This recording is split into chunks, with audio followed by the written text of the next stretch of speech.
In recent weeks, the Trump administration has implemented tariffs on many of our key trading partners. Other countries have recently announced that Trump will be rolling back the tariffs for 90 days and placing a 10% rate in the meantime while they decide next best steps. China is, of course, one of our most important trade partners for agriculture.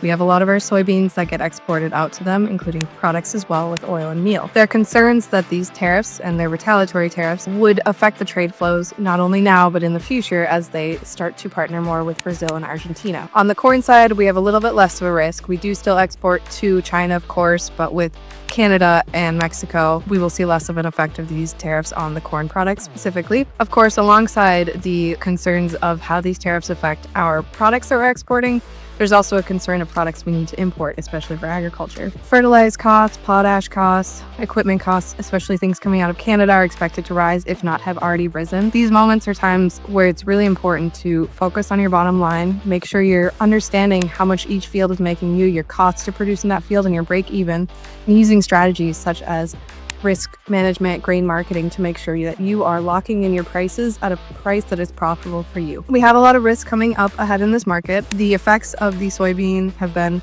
priced into these markets yet, so take advantage of spring weather fluctuations and volatility around that time to try and lock in prices that are profitable for your business. On the wheat side, of course, there's concerns with the new chatter about putting fees on Chinese-built vessels. 80% of our wheat exports currently go throughout the PNW. If we were to place these fees, that raises wheat prices by about 50 cents per bushel, making us more unattractive to the world market. On the beef side, we are a net importer, so we are currently importing a lot of our beef from Australia.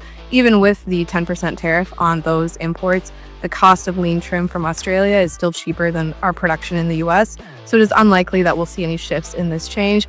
We could see a decrease in exports to China, but the market is reacting less so to the export risk of these tariffs and more so to the recessionary risk, which is, of course, the idea that people in recessions cannot afford to eat beef as often as they are maybe eating right now, especially with how high those costs are. In light of these challenges, the Trump administration, there are some chatter about how they're going to be able to help farmers throughout the next year in terms of an additional bailout for farmers. I think this would be really important to watch, and so watching out for news regarding new bailouts and also just making sure that you are planning ahead with your marketing and getting your production costs and break-evens in your books so that you fully understand what you need to do to keep your farm profitable in the next year.